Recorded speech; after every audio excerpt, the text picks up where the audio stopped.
although it may not look like it, hard water season is just around the corner. Don't let this weather fool you, because in Manitoba, when winter wants to come, it gets here in a flash. But this is a perfect opportunity for me to kind of go through and give you a full walkthrough and overview of one of Eskimo's brand new tent to the lineup, the Outbreak 450XD Blackout Edition. Not only am I going to give you a little bit of idea and look at some of the stuff they've incorporated for this year's tent lineup, but I'm also going to give you an idea on how we're going to plan on doing our overnights in this tent. Let's check it out.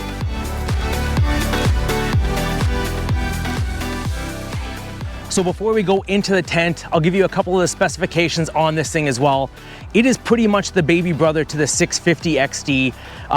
Other than being a little bit smaller, the footprint isn't terrible, 75 square feet. It has the 2 doors, the 1 diamond door on the back here. And of course, probably the best thing that ice tents could have ever done when they started manufacturing these things is the full door.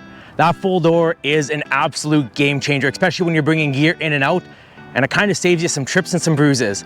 The other thing is it has 8 windows, and that's where it becomes a little bit different. Eskimo's done a little bit of a twist on the regular tent, and that's what makes this thing so versatile, not just for regular ice fishing, but especially for sight fishing. Let's get on the inside and I'll show you what I mean.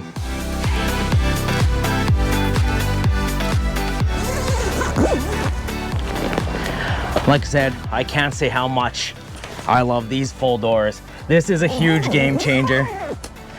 Absolutely love those. Now, as you can see in the tent, this looks exactly like my 650XD other than the smaller footprint, but they have changed a couple things. If you notice, they have a full black interior. That's gonna stop a lot of the light reflection as well. And the one thing I was kind of pointing out that Eskimo changes here are the zippered windows. So the windows look pretty much the same. They have the same Velcro. You can put them up like normally. But one of the big things they've changed is they've actually put zippers on the corners. That is pretty cool. Now, all of the windows do that as well, and that's what makes this an ultimate sight fishing kind of tent. Now, you don't have to use this just for sight fishing. You can use this for regular ice fishing as well. And of course, if you're like us, you can see we're gonna be using this for overnights as well. I'm gonna take the camera around. I'm gonna show you a little bit of a lookout and give you an idea on how we're planning on doing our overnight in the 450XD Blackout as well. But so far, this tent's pretty sick. I absolutely love the fact that you can shut everything. It's gonna be fully blacked out, hence the name Blackout. Yeah, I can't wait to get on the ice with this thing. And here is our setup for the 450XD Blackout. Even though it's only 75 square feet, you can definitely see there is a ton of room on here. These are 2 full-size adult cots in here. They are 24 inches wide by 80 inches long. I'll put a link in the description below for all the stuff that I've mentioned in here as well. One of the big things I get questions about all the time is how many floor tiles does it take to cover this whole area?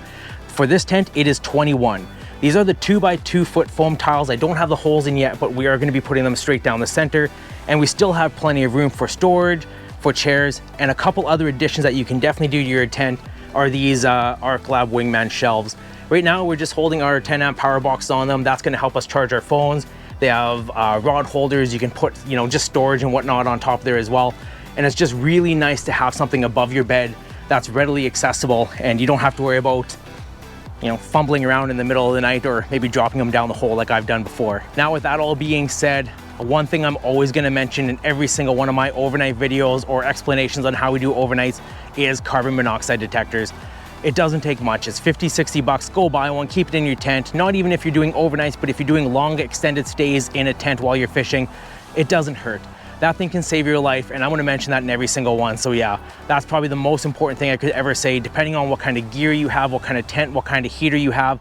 I'm running the diesel heater. I don't have it set up in here, but even with the diesel heater exhausting to the external, the wind can change, and that could push the exhaust towards the tent. So we always make sure we keep them in there as well, because hey, like I said, that 50 bucks can save a life.